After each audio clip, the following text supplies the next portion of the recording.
नमस्कार दोस्तों, एक बार फिर से स्वागत है वायरल खबर में। अभी हम मौजूद हैं लखनऊ के इको गार्डन में और हमारे साथ इस समय विजय भाई हैं। आपको बता दें कि पिछले कई दिनों से मैं कवरेज कर रहा हूं। पिछले 200 दिनों से लगभग मैं, जब से ये आंदोलन शुरू हुआ है तब से मैं SC ST और OBC समाज के साथ में जो शिक्षा मंत्री जी ने छलावा किया है उस छलावे की कवरेज कर रहा हूं। और बताना चाहूंगा कि आज जाकर के जो SC ST और OBC समाज के सोते हुए शेर थे वो आज जाकर के जागे हैं। आज जाकर के वो नींद उनकी खुली है, जब कहीं ना कहीं इन लोगों ने आपको आपकी मंजिल के पास ला करके खड़ा कर दिया है। मेरे पिछले वीडियोस में कुछ लोग ऐसे थे जिन्होंने विजय भाई और अमरेंद्र भाई के लिए गालियां लिखी हैं, तो आज जाकर के आप लोगों की नींदें टूटी है। आज जाकर के आप लोग सोए हुए शेर जागे हैं। हमारे साथ में विजय भाई है। विजय भाई उन लोगों को क्या बोलना चाहेंगे जिनकी नींद आज जाकर के टूटी हुई है? देखिए, अभी मैं आपको सुन रहा था, आपने कहा कि वो लोग गालियां दे रहे हैं। हाँ। तो मैं कह रहा हूँ कि वो अपने संस्कार प्रदर्शित कर रहे हैं और मेरी जो है पूरी सहानुभूति उनके प्रति है। ईश्वर उनको जल्द से स्वस्थ करे। ईश्वर, अल्लाह, गॉड, भगवान जो भी मानते हो उनको जल्द से जल्द स्वस्थ करें और वो अपनी जो वास्तविक स्थिति है, जैसे एक आम इंसान अपना जीवन जीता है, उस तरह से उनको सद्बुद्धि आए और वो गालियां देते रहे। गालियां तो जो है, देखिए, गुणवान व्यक्ति के चरित्र पर जब तक गालियां नहीं पड़ेंगी ना तो वो निखर के नहीं आएगा। तो उनको गालियां देने दीजिए। वो जितनी गालियां देंगे हमको और मौका मिलेगा कि हम और बेहतर करें। तो निंदक नियरे राखिए, आंगन कोटी छवाए। हम लोग ये मानने वाले लोग हैं। हम लोग ऐसे लोगों की जो है निंदा नहीं करते। हम लोग कोशिश करते हैं कि ऐसे लोग और नजदीक रहेंगे तो और अच्छा करने की प्रेरणा और ताकत मिलेगी। अच्छा, ये विजय भाई कहीं ना कहीं ऐसा भी हो सकता है कि वो आपसे या अमरेंद्र भाई से उतना उनकी नजदीकी ना हो, उतनी बातचीत ना हो, जिसकी वजह से वो दे रहे हैं। उनको ऐसा लग रहा हो कि ये सिर्फ अपने खास लोगों का करवाएंगे। ऐसा क्या है, इस वजह से वो लोग शायद ऐसा कर रहे हो? देखिए, गाली वो देता है जो बहुत कमजोर होता है, जो कुछ कर नहीं सकता, क्योंकि जो करने वाले होते हैं वो कहते नहीं है। कहावत सुनी होगी ना आपने, गरजने वाले जो बादल होते हैं वो बरसते नहीं हैं। तो इस बात को समझिए आप। वो सिर्फ वो कर रहे हैं जो वो कर सकते हैं और हम जो कर रहे हैं वो पूरा देश देख रहा है और आप देख रहे हैं। और आप तो पिछले 200 दिन से लगातार आप देख रहे हैं कि हमने उत्तर प्रदेश की उस तानाशाही सरकार को एक कदम पीछे जाने के लिए मजबूर किया, जिसके बारे में लोग कहा करते थे कि योगी जी ने सांसद रहते हुए कभी अपने कदम वापस नहीं खींचे। अब तो जो है मुख्यमंत्री हैं सूबे के। अभी थोड़ी देर पहले दोस्तों आपको बता दूं कि विजय भाई यहाँ पर संबोधित कर रहे थे। यहाँ पे बैठे हुए जितने भी SC ST OBC समाज के भाई हैं, इन लोगों को संबोधित कर रहे थे और विजय भाई ने यही चीज बोला है कि कई लोगों के ऐसे सवाल होते हैं कि ये सिर्फ अपने करीबियों को ही ले जाते हैं अपने साथ में तमाम मीटिंग्स में। उस पर विजय भाई ने कुछ कहा, ये विजय भाई से ही जान लेते हैं। विजय भाई, अभी थोड़ी देर पहले आपने बोला कि जो आप मीटिंग्स में ले जाते हैं, जैसे जो जायसवाल होता है उसको ले जाते हैं, या फिर मान लीजिए कोई यादव की मीटिंग, उसमें आप यादव को ले गए तो उससे लोग समझने लगते हैं कि वो करीबी हैं, आप उनका पहले करवाएंगे। ऐसा कुछ क्या है? देखिए, ऐसा होता है ना, समाज में हर ढंग के लोग होते हैं और ये हर समाज में होते हैं। हमारे समाज के लोगों में क्या है कि वो सतही बातों पे बहुत जल्दी यकीन कर लेते हैं। जैसे हर चीज़ की परिस्थितियां जो है, देश काल परिस्थिति निर्धारित करती है कि हम किस दिशा में आगे बढ़ रहे हैं। और ये आंदोलन का सफल हुआ है तो इसी रणनीति के तहत सफल हुआ है कि हम लोगों ने कोशिश की है कि अगर अनुप्रिया जी के यहाँ जाना है तो जो उनके वोटर्स हैं, जो उनके सपोर्टर हैं, उस कैटेगरी के लोग, उस बिरादरी के लोग अगर जाएंगे। देखिए, उत्तर प्रदेश की एक कड़वी सच्चाई है कि आज भी यहाँ जाति आधारित चुनाव होते हैं, जाति आधारित कैंडिडेट उतारे जाते हैं और जाति निर्धारित करने वाली सीटों पर जाति विशेष के लोग उतारे जाते हैं। तो वो सारी चीज़ें एक आंदोलन में देखनी पड़ती हैं। तो जैसे कोई अधिकारी है या कोई नेता है, मंत्री विधायक, उसके पास जब जाना होता है तो हम लोग अपना डेलीगेशन इसी हिसाब से तय करते हैं कि कम से कम कोशिश ये होती है कि अगर जैसे कोई विधायक है तो उसकी विधानसभा क्षेत्र का कोई व्यक्ति हो या उसकी बिरादरी का हो। इन सब चीज़ों का बहुत फर्क पड़ता है और हम लोगों को तो नहीं पड़ता, पढ़े लिखे समाज के लोग हैं, लेकिन जो कम पढ़े लिखे लोग हैं, नेता अक्सर ज़्यादा पढ़े लिखे नहीं हैं हमारे यहाँ दुर्भाग्य से, तो उनके यहाँ हम लोगों को ये सब करना पड़ता है। तो हमारे जो लोग हैं, जो हमारे भाई हैं, जो हमारी बहनें हैं, उनको लगता है कि नहीं, अगर अमुक व्यक्ति वहाँ पर जा रहा है इसका मतलब वो उनका बहुत करीबी है, बहुत खास है।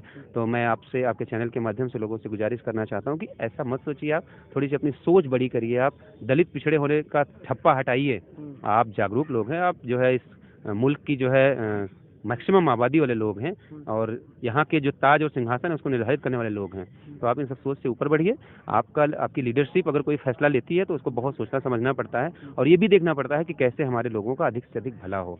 तो इसलिए हम ऐसे लोगों को ले जाते हैं कि जो हमारे लिए कम से कम इतना तो लेकर आए कि कोई नुकसान वहाँ से ना हो। अच्छा विजय भाई, एक और सवाल पूछना चाहूंगा कि जैसे बहुत सारे लोगों के मन में यह कंफ्यूजन है कि शिक्षा मंत्री जी ने मात्र 6,000 सीटें निकाली हैं, तो इससे ये हो सकता है कि कहीं ना कहीं आप 6,000 लोग का करवा दें। एक चीज ये लोगों को पहले क्लियर कर दीजिए कि आप पूरे 18,000 सीटों के लिए लड़ रहे हैं, ना कि 6,000 के लिए। देखिए, इस बात में किसी को कोई संदेह नहीं होना चाहिए।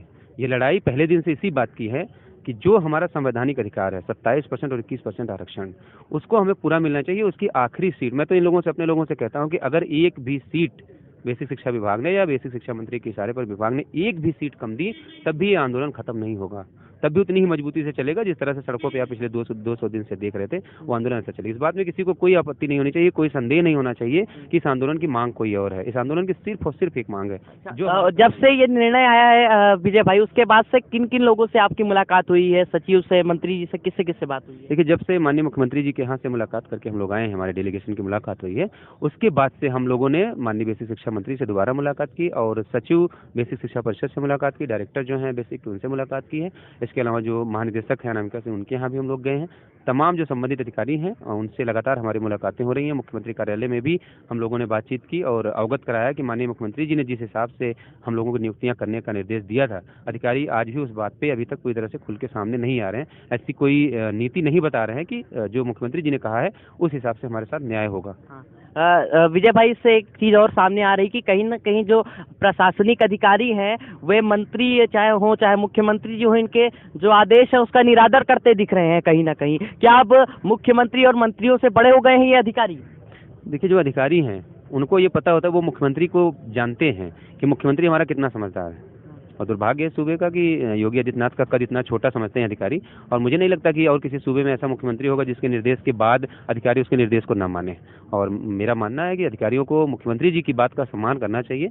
और जो मुख्यमंत्री जी ने कहा है साफ साफ कि अनारक्षित की कट ऑफ के बाद जितने अनारक्षित की कटाव के बराबर के लोग हैं उनको अनारक्षित मानते हुए उसके नीचे 27%, मतलब उसकी मेरिट से कम नंबर पाने वाले दलित और पिछड़ों को जो है 27% और 21% आरक्षण दिया जाना चाहिए।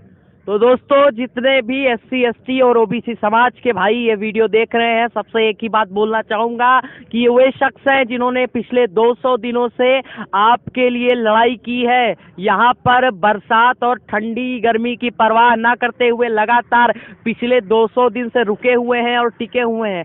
कम से कम अब जैसे जैसे ये आपको जीत की दहलीज के नजदीक लाते जा रहे हैं, कम से कम अब इन पे भरोसा जताइए, क्योंकि इनके अलावा अब आपको इंसाफ नहीं दे सकता, क्योंकि इन्होंने आपके लिए लड़ाई लड़ी है। इनको पता है आपका दर्द, ये भी आप ही की तरह हैं, ये भी अपना अधिकार मांग रहे हैं, इसलिए इन पे थोड़ा भरोसा जताइए।